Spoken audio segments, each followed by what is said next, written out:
अस्सलाम वालेकुम नाजरीन, मैं इस वक्त वादी कश्मीर के ज़िला अनंतनाग के एक मशहूर दरियाए लीदर के दरमियान खड़ा हूँ। ये आप देख रहे हैं कि आफताब गुरूब हो चुका है और दूर आसमान पर कहीं कहीं शफक की लाली जो है नमूदार भी हो चुकी है और घने और काले बादलों में वो छुप रही है। और आप देख लीजिए कि चारों तरफ दरिया किस रवानी के साथ बह रहा है।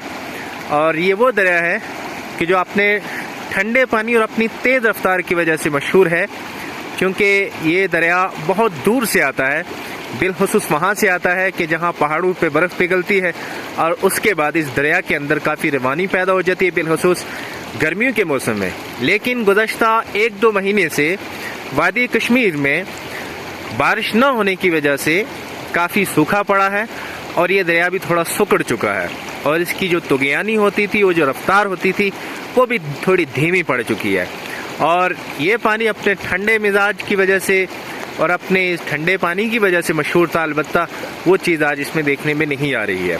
उसकी वजह यही है कि वादी के अंदर 1-2 महीनों से मुसलसल बारिश नहीं हो रही है और एक तरह का सूखा सा पड़ा हुआ हर तरफ। लेकिन यही अल्लाह ताला से उम्मीद है कि वो बहुत जल्द वादी कश्मीर को अपनी इस नियामत से, अपनी इस बारान रहमत से नवाजेगा और फिर जो है इस खूबसूरत दरिया के अंदर वही रवानी, वही तुग़यानी और वही इसका पुराना मिजाज देखने में आएगा।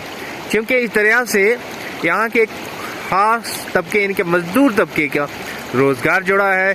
इसमें तुग़यानी आती है तो गोया उनके रोज़गार के मौके भी खुल जाते हैं, इसमें रेत बजरी आती है और उनका भी कारोबार चलता है।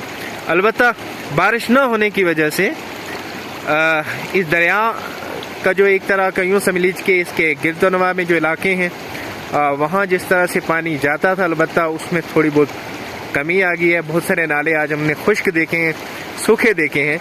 और खैर, ये बहुत जल्द हम अल्लाह ताला से यही उम्मीद रखते हैं कि वो अपनी बारान रहमत से इस वादी को नवाजेगा और फिर ये दरिया जो है वो उसी रवानी के साथ, उसी रफ्तार के साथ और अपने उसी पुराने मिजाज के साथ जो इसमें तुग़यानी पैदा होगी, ये बहेगा और इस वादी के इस इलाके के गिरदोनवा इलाकों को सैराब करेगा और फिर वही जो है इसकी जो अपनी खूबी है वो वापस लौटेगी।